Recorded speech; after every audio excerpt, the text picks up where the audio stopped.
Tonight, a legend of the Wiregrass getting the honor he deserves. WDHN's very own Mike Gurspan, someone who sat at this very desk, someone who mentored the next generation, including myself, and made an impact here in the Wiregrass that will be remembered forever. The Alabama Broadcasters Association inducting Mike into the Hall of Fame just this evening. WDHN's Clayton Tomley was there to capture the special moment for our entire station. Clayton? Yeah, thanks, Jess. It was a beautiful night honoring the life and the legacy of a man that made such a remarkable impact on the world of journalism. Now, while my own time at WDHN has been short and I did not have the honor of working with Mike, it's very clear the legacy he left here in the Wiregrass. Mike Gurspan, a legend of the broadcasting world, was inducted into the Alabama Broadcasters Association Hall of Fame Friday as the organization celebrated their 80th anniversary.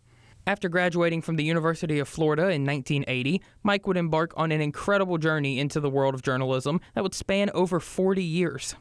Eventually, in 2018, that journey would lead him right here to WDHN, where he made a massive impact on the entire news team with his words and stories.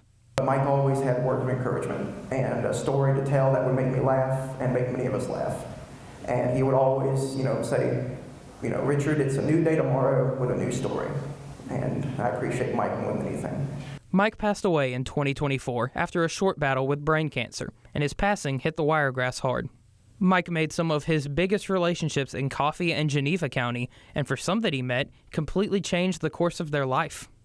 That sentiment rings especially true for Sheriff Scott Byrd, who may never have reached a lifelong dream if not for some friendly motivation from Mike. He reached there and grabbed me by the collar of my shirt, and he said, "Son, it's time to do it." I said, you got my back?" He said, "I got you." And that's like telling me I just saw an angel. I owe me making that big step, which was a huge step for us in our life, to go the way I went. And it has been a blessing. And I'm here to tell you, Mike Gurspan he's got a place in my heart for the rest of my life.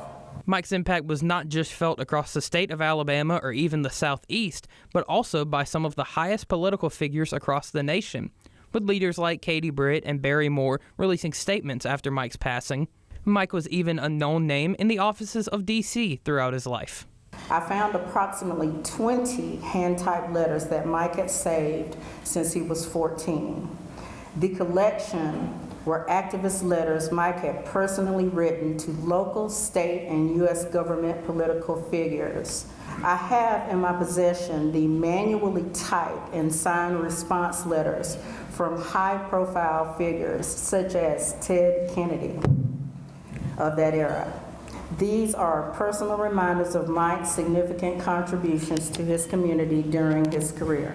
This ceremony was a great honor for the legacy Mike left on the broadcasting world, but he was not the only name honored. Ann Varnum was also inducted into the Hall of Fame after her over 4 decades as a television staple in the Wiregrass. Ann passed away in 2020. Her son attended the ceremony and shared words about his mother as well as Mike.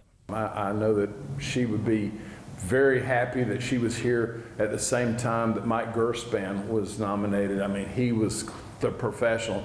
It kind of reminds me of Jim Cantori. You didn't want to see him show up in your neighborhood because